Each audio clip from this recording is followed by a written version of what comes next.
Okay, Bwana asifiwe. Pastor Oscar Kindole hapa. Ninakuja tena na dondoo za maombi ya Kikristo. Tulianza kuangalia kwa nini maombi na kufunga ni muhimu kwa Mkristo. Tumeangalia point namba 1, namba 2. Nataka leo tuendelee point namba 3. Kufunga na kuomba ni kujinyenyekeza mbele za Mungu kwa kusudi mahususi. Kufunga na kuomba kuna kusaidia Mkristo kujinyenyekeza. Ni kwa muhimu kwa sababu ni kujinyenyekeza.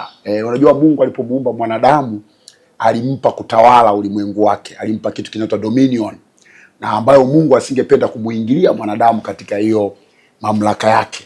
Kwa hiyo ndio maana unaona maombi ni kama kumkaribisha Mungu katika utawala ambao mwanadamu alipewa.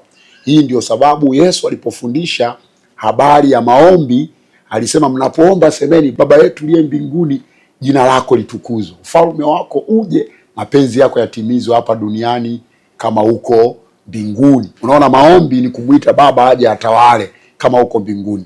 Kwa kuwa mfungo unaleta mkazo wa maombi, maana yake sasa unapofunga na kuomba unamaanisha kwamba unajinyenyekeza mbele za Mungu, kutafuta Mungu aweze kukuongoza. Na mtu wa Mungu, ukitaka Mungu akuongoze lazima ujinyenyekeze. Wana wa Israeli wale waliokuwa wamehamishwa wakati wa kurejea kwao, wakati wanarejea kutoka nchi ile ya utumwa, nchi ya uhamisho, wakiwa njiani, Ezra anasema kwenye Ezra 8:21, ndipo nikaamuru kufunga hapo kwenye mto Ahava ili tupate kujinyenyekeza mbele za Mungu na kutafuta kwake njia iliyonyooka kwa ajili yetu sisi wenyewe na kwa ajili ya watoto wetu na kwa ajili ya mali yetu yote. Unaona, andiko linasema niliagiza nikaamuru kufunga hapo kwenye mto Ahava ili tupate kujinyenyekeza. Maana yake kufunga ni kujinyenyekeza mbele za Mungu. Kufunga na kuomba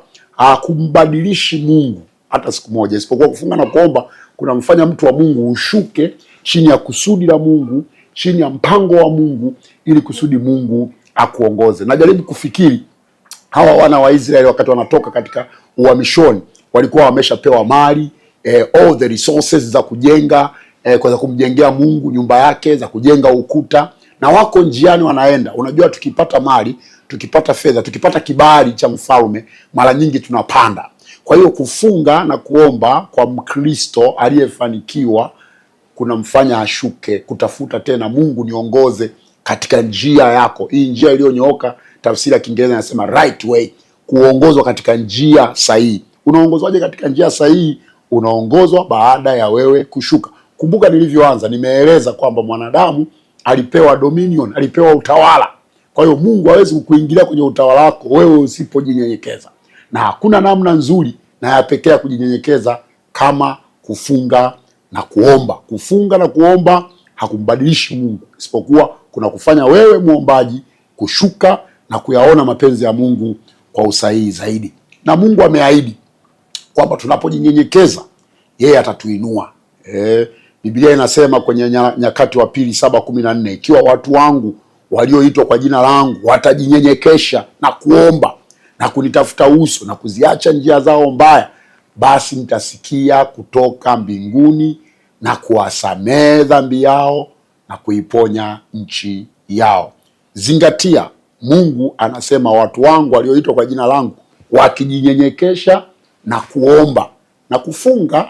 Ni moja ya njia za kujinyenyekesha mbele za Mungu. Nasema sitakula chakula, ingawa chakula ni haki yangu, lakini najinyenyekesha, naacha kula nimtafute Mungu. Sitakunywa maji, ni haki yangu ili niishi. Mwanadamu anahitaji kula, anahitaji kunywa. Kuacha maana yake ni kushuka kutafuta mapenzi ya Mungu. Mtu wa Mungu, kumbuka, kama wewe ni Mkristo, zingatia, unapokuwa umefunga, lengo si kutesa mwili peke yake. Nimesikia watu wengi wanaongelea kutesa mwili. Inawezekana, lakini sababu hasa mojawapo ya umuhimu wa kufunga ni pale tunaposhuka na kutafuta njia iliyonyooka ya Mungu. Na Mungu ameahidi, watu wangu wakijinyenyekeza nitawasikia na nitawaponya. Kuomba na kufunga ni njia ya kujinyenyekeza mbele za Mungu. Tukutane ni wiki ijayo. Mungu wa mbinguni akubariki sana.